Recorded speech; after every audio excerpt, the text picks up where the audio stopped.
Praise the lord. આપણે એક નવા વિષયથી આપણો દિવસ શરૂ કરીએ છીએ અને વિષયનું નામ છે મન એક યુદ્ધ ભૂમિ. અને આજે એનો ત્રીજો ભાગ આપણે લઈએ. એફેસસ નો પત્ર 6 અધ્યાય એની 12મી કડી. કારણ આપણે માનવજાત સામે લડાઈ કરતા નથી, પણ સ્વર્ગીય ક્ષેત્રોમાં જે દુષ્ટ આત્મિક સત્તાઓ છે, એટલે અધિકારીઓ, અધિપતિઓ અને અંધકારની શક્તિઓ છે, તેમની સામે લડીએ છીએ. Praise the lord. આપણું જે મન છે એ હંમેશા એક અલગ બાબતમાં ચાલે છે અને એના વિશે આપણે વાત કરી રહ્યા છીએ કે શૈતાન આપણા મનને એક કપટથી, એક યુક્તિથી આપણી ચારે બાજુ એક દિવાલ બનાવી રહ્યો છે. એને આપણે ગઢ પણ કહી શકીએ કે આપણો જે ગઢ છે એની અંદર આવીને આપણને ખોટા વિચારોથી આપણને કેદ કરવા માટે પ્રયત્ન કરે છે. સંત પૌલુસ આપણને બતાવે છે કે આ શૈતાન આજે આપણી ચારે બાજુ દિવાલ બાંધીને આપણી ઉપર જીત મેળવવા માટે એનું હથિયાર વાપરે છે. પણ આપણી પાસે પણ એક હથિયાર છે અને આપણે આગળ જ્યારે જઈશું ત્યારે એના વિશે પણ આપણે વાત કરીશું કે પ્રભુ પણ આપણને એક હથિયાર આપી રહ્યું છે અને એક હથિયાર કયું છે એના વિશે આપણે ચોક્કસ આની પર આપણે વાત કરીશું. પણ અત્યારે કરિન્થનો જે બીજો કરિન્થ અને 10મો અધ્યાય અને 5મી કડી આપણે પહેલા પણ જોઈ ગયા હતા, પણ ફરી એકવાર આપણે જોઈ લઈએ. કરિન્થનો બીજો પત્ર 10મો અધ્યાય અને 5મી કડી આપણને આ પ્રમાણે કહે છે: ઈશ્વરના જ્ઞાનની વિરુદ્ધની દરેક બંડખોર વિચારસરણીનું અમે ખંડન કરીએ છીએ અને દરેક વિચારને વશ કરીને ખ્રિસ્તની આધીનતામાં લાવીએ છીએ. Praise the lord. એટલે આપણી પાસે શસ્ત્ર તો છે, પણ ક્યાંક આપણને ખબર નથી કે આ શસ્ત્ર કયું છે.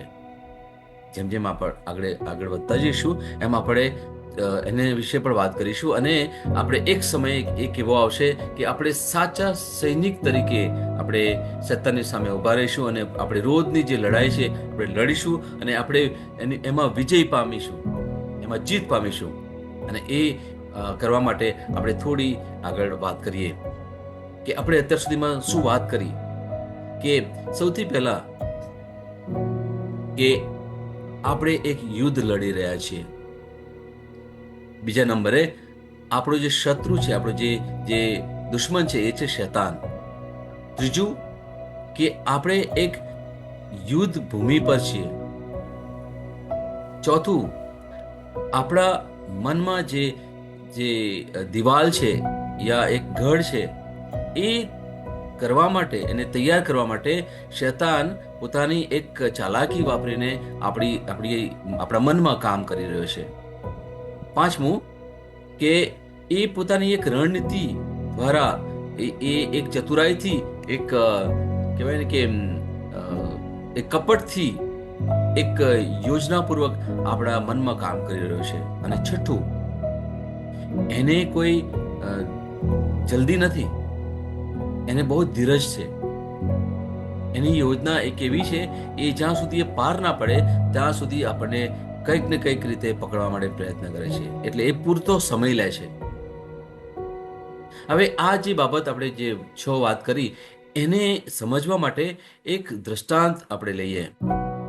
અને અહીંયા એક લગ્ન કરેલું એક કપલ છે, પતિ પત્ની છે. અને આ પતિ પત્નીના જીવનમાં એક કહેવાય ને કે રોજનું રોજ કંઈક ને કંઈ ઝઘડો ચાલી રહ્યો છે, ક્રોધ છે, કડવાહટ છે, એકબીજાની સામે બદલો લેવાની ભાવના છે.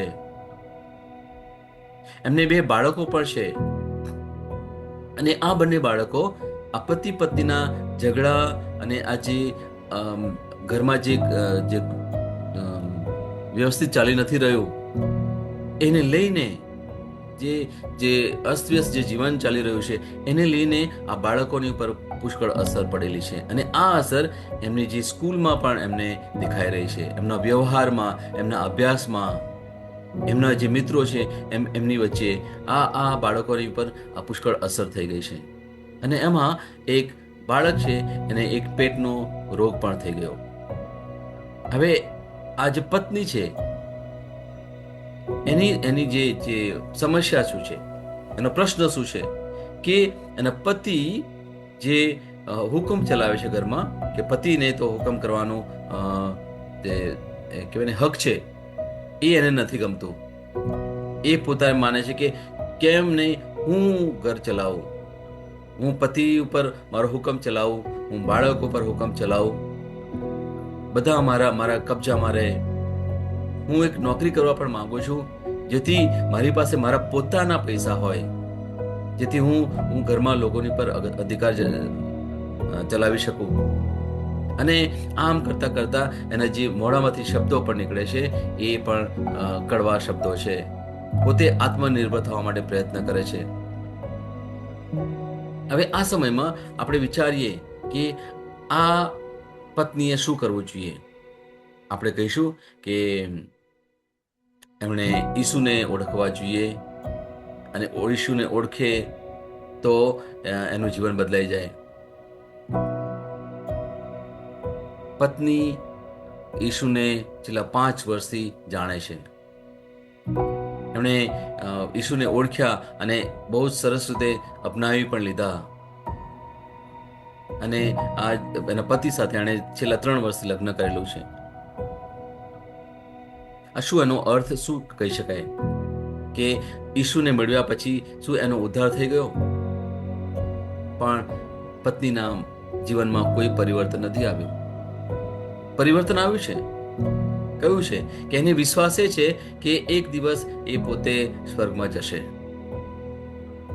પણ અહીંયા એનો જે વ્યવહાર છે કુટુંબમાં, એ વ્યવહાર સારો નથી. એને જે પ્રકારનું જીવન એને ચાલી રહ્યું છે એને પસંદ નથી. એને એક આશા તો છે કે હું એકવાર પ્રભુનું રાજ્ય મને મળશે. પણ એક સમય એવો હતો કે ઈસુને મળ્યા પહેલા એનું જીવન દુઃખી હતું, નિરાશ હતું.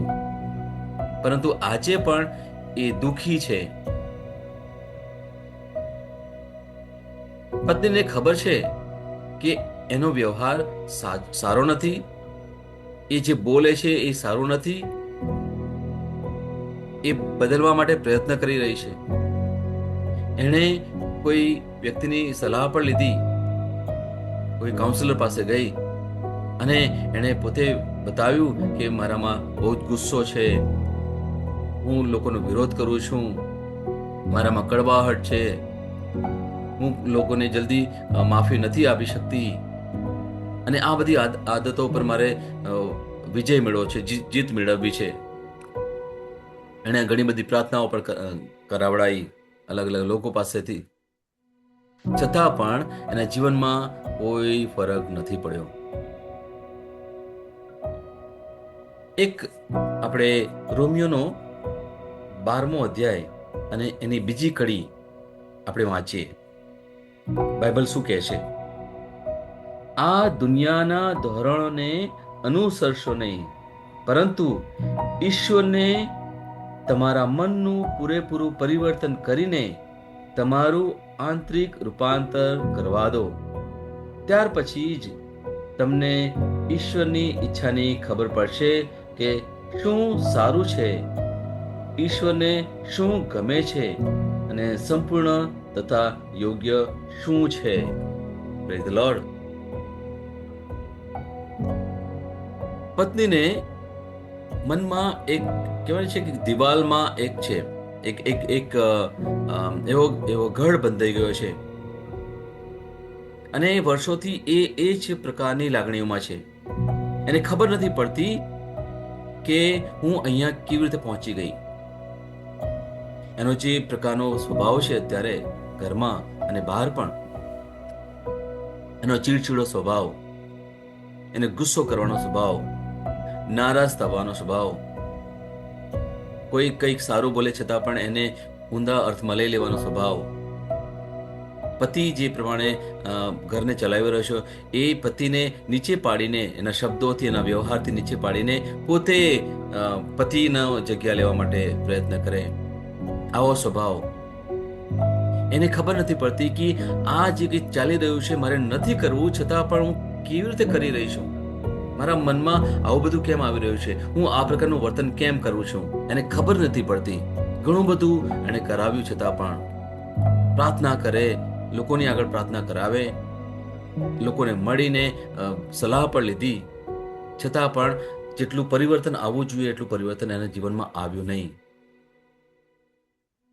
અને એની પાછળનું મુખ્ય કારણ એ છે કે એનો જે વિચાર છે એ વિચાર ઉપર એનો કોઈ કાબુ નથી. કારણ કે એના જે વિચારો છે એ શૈતાને એને કાબુમાં લઈ લીધા છે. એને ચારે બાજુ એ એવી દિવાલ ઊભી કરી છે જ્યાં એ દિવાલને તોડી શકતી નથી. આ શૈતાન, મેં કહ્યું એ પ્રમાણે, કે એની જે યોજનાઓ છે એ બહુ જ જોરદાર યોજનાઓ છે. એને ખબર છે કે આ વ્યક્તિના મનમાં યા આ વ્યક્તિના જીવનમાં કેવી નબળાઈઓ છે, અને એની નબળાઈ ક્યાંથી શરૂ થઈ. એ જ્યારે નાની હતી, બાળકી હતી, ત્યારથી એના જીવનમાં આ પ્રશ્નો ઉત્પન્ન થયેલા. હવે એના ભૂતકાળમાં જઈએ, જ્યારે નાની હતી ત્યારે એ એના જે બાપુ હતા એ બહુ જ કહેવાય ને કે ગુસ્સાવાળા હતા. એને થોડી નાની ભૂલ કરી તો તરત જ એને માર પડે, થોડી ભૂલ કરી તો તરત જ એને ગુસ્સો કરીને એના પપ્પા બોલે. એ જ્યારે પણ કોઈ પણ એનાથી કઈ નાની મોટી ભૂલ પર થઈ જાય તો તરત જ એના પપ્પા એને ધમકાવે, બરોબર. અને આ વર્ષો સુધી ચાલ્યું, અને એટલી સુધી કે એના પપ્પા ઘણીવાર એને મારે પણ ખરા. એની માં એની સાથેનો જે એના પિતાનો જે વ્યવહાર હતો એ પણ સારો નહોતો. એનો એક ભાઈ હતો, પણ ભાઈ જાણે કે કોઈ ભૂલ જ નથી કરતો, કારણ કે પપ્પા એને કોઈ બાબતે ગુસ્સો ના કરે, એને ક્યારે મારે નહીં. આ જ્યારે બેન 16 વર્ષની થઈ ત્યારે શૈતાને એને જૂઠું બોલીને એના મનમાં એક પ્રકારની બાબત એના મનમાં એક બાબત ઠસાવી દીધી. અને એ બાબત એ હતી કે પુરુષ એ બધે વર્ચસ્વ ચલાવી શકે, સ્ત્રી કશું ના કરી શકે.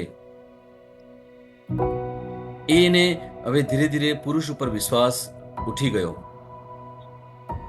આ પુરુષ શું કરે કે એ સ્ત્રીઓની ઉપર જુલમ કરે, એમનો લાભ લેવા માટે પ્રયત્ન કરે. એટલે જો તું પુરુષ હોત તો તું અલગ પ્રકારનું જીવન જીવત. તું જો તને ઈચ્છા થાત એ બધું તું કરી શકત. તું બીજાને હુકમ કરી શકત, બીજાની ઉપર તું અધિકાર જમાવી શકત. તને જે પણ ઈચ્છા થાત એ બધું તું કરી શકત. પણ તું આજે પુરુષ નથી, તું તો સ્ત્રી છે.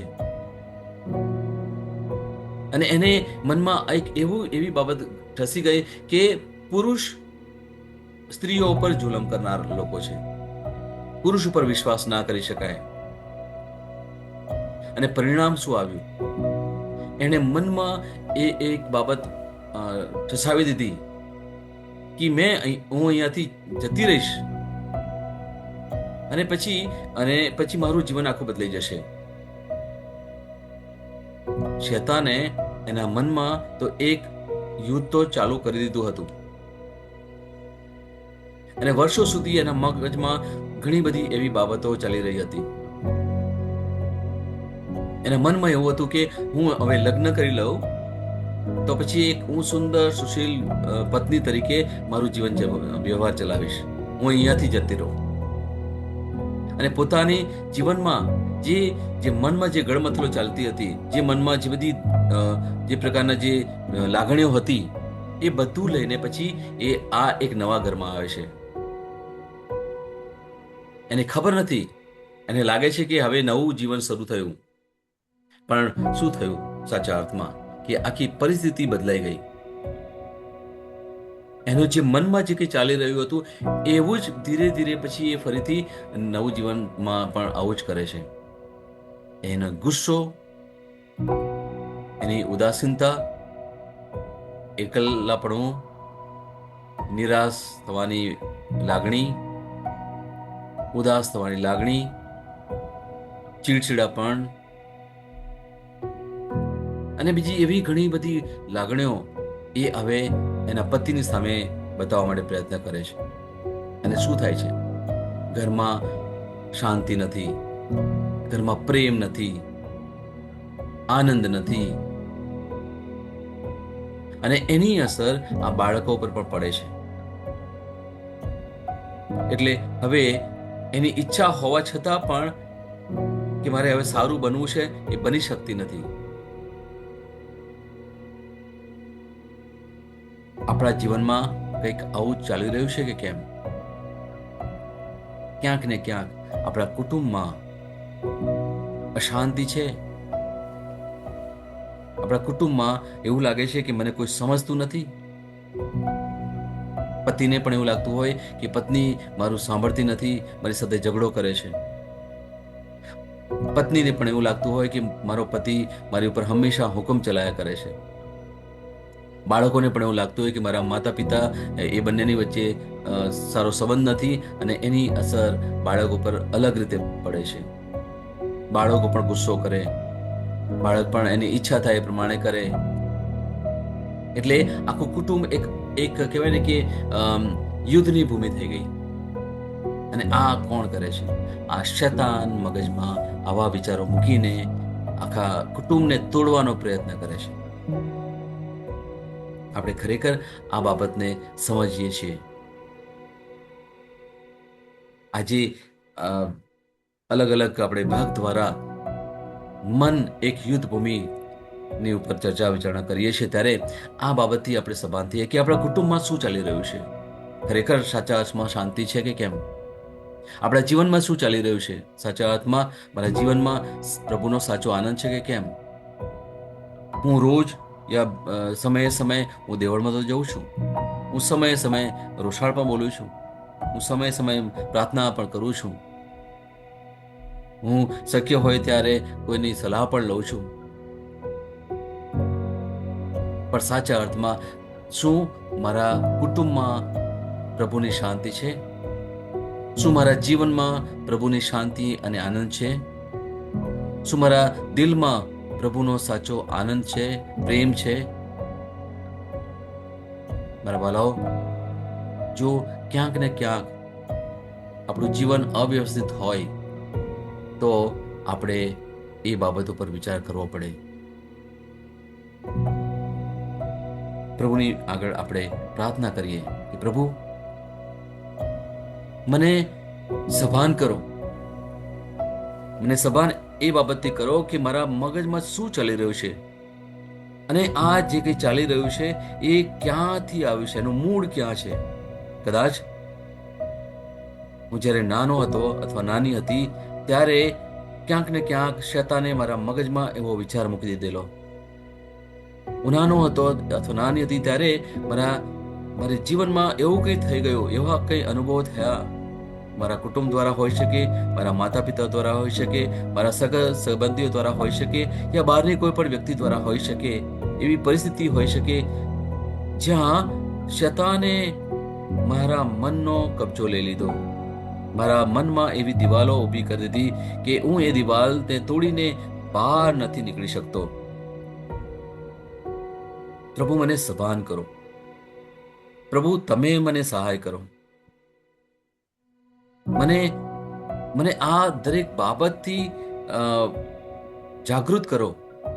હું જોઈ શકું કે મારા જીવનમાં શું ચાલી રહ્યું છે, મારા મનમાં શું ચાલી રહ્યું છું, હું આ પ્રકારનું વર્તન કેમ કરું છું. મારે નથી બોલવું પણ હું બોલી જાઉં છું. મારે આવો વ્યવહાર નથી કરવો પણ કરી લઉં છું. હું ઘડી ઘડી પડી જાઉં છું. પ્રભુની પાસે આપણે આવીને એમની સહાય માંગીએ. પ્રભુ, તમે મને સહાય કરો. તમે મારી અંતરની આંખો ખોલી દો, જેથી હું જોઈ શકું કે મારા જીવનમાં શું ચાલી રહ્યું છે.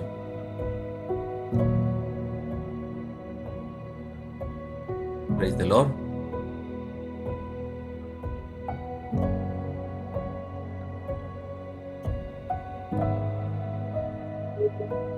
આવો Praise the આપણે Lord. થોડો સમય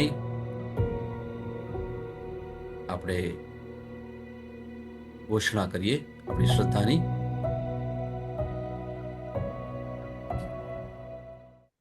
તમે એ રીતે બોલો કે અર્થપૂર્ણ રહે. 23મો દિવસ. વિશ્વાસ ઘોષણા. હું જાહેર કરું છું કે હું લોકોનો ઘડનાર છું.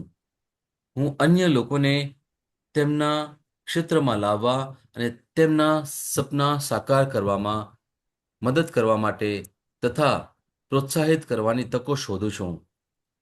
હું વિશ્વાસ અને વિજયના શબ્દો બોલું છું. તેમને સમર્થન આપું છું. તેમને મંજૂર કરું છું.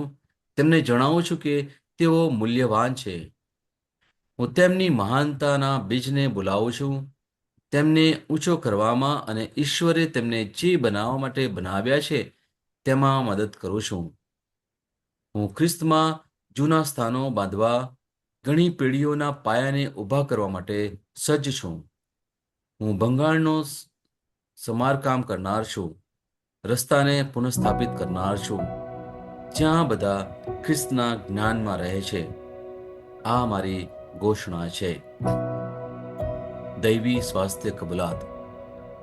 વાલા પિતા, તમે મને મારી અંદર તમારા પવિત્ર આત્માની હાજરી દ્વારા આપેલા અવિનાશી જીવન માટે હું આભારી છું. ખ્રિસ્તની શક્તિ મારા શરીરમાં કામ કરી રહી છે. હું મારા જીવનમાં અનેકવિધ આશીર્વાદો અને ભલાઈ માટે આભારી છું. આમેન.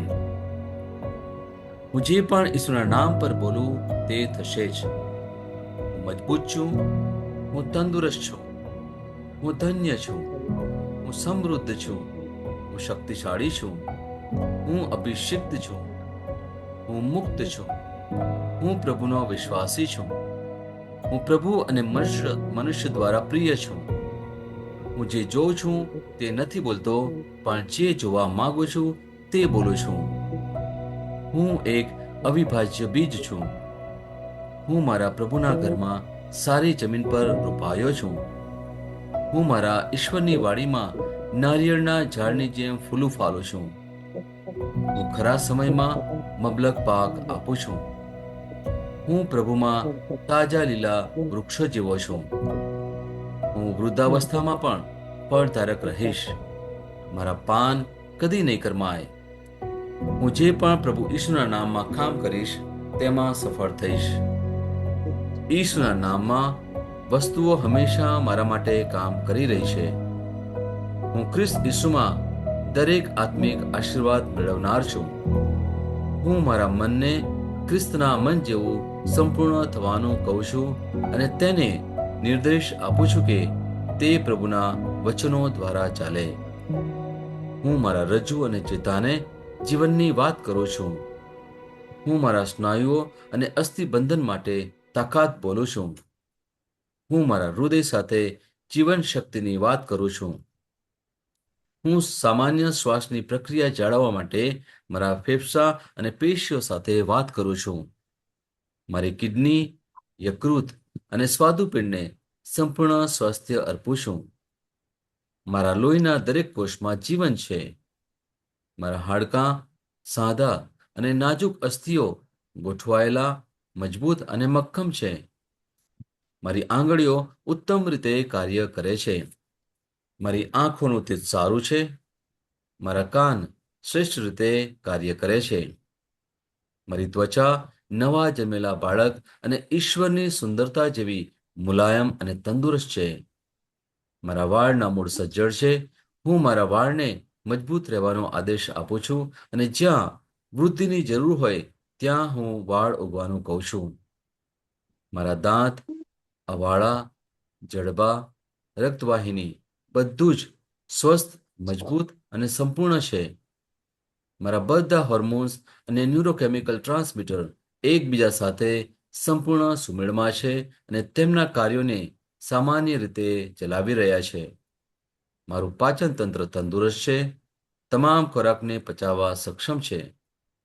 હું ખ્રિસ્તની આજ્ઞાપાલનમાં તમામ પ્રકારના વ્યસનો, માદક દ્રવ્યો, ખાવું પીવું, ટેકનોલોજી, મીડિયા, વિલંબ, ગપસપ, આળસ, અતિશય ઊંઘ, સુસ્તી, અનિવાર્ય ખરીદી અને દરેક પ્રકારનો અતિ ભોગવટો તમામને કાબૂમાં લઉં છું.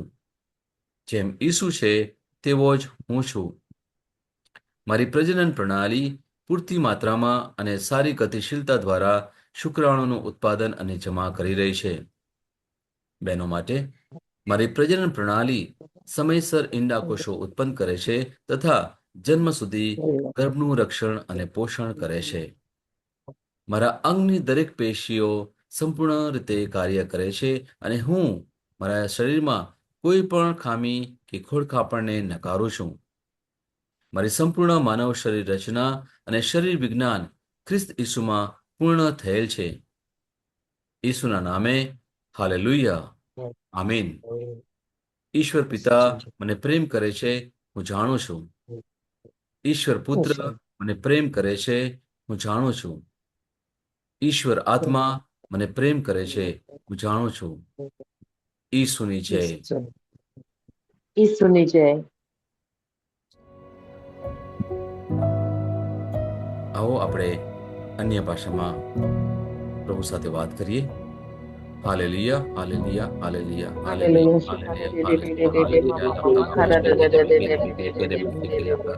Hallelujah,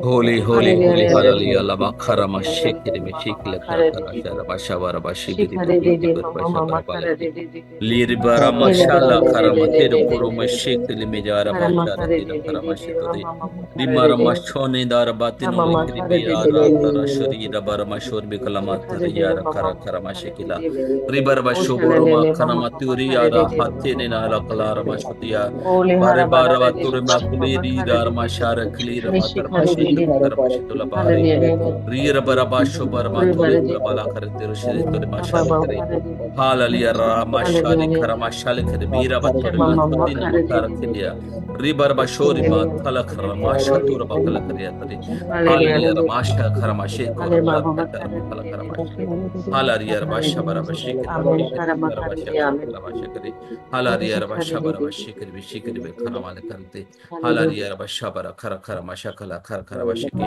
Halalia Rabashabara Tira Karamashitori Shabara Kalake, La Rabashabara Karamashikari Kari Kari Mishikari, Lira Barama Shotiri Mishakaramashatiri Barakalasiki, Holalia, Halalia, Halalia, Lamakala Karamashakala Karashakara Karashiki, Holalia Rabasha Barabashikiri Kiri Shikiri Kalakaramasakari, Roba Rabashabara Tira Matal Karamashakaraki, Hallelujah, hallelujah, hallelujah, hallelujah. Thank you, just praise. Thank you. Hallelujah, hallelujah. Thank you, just praise God.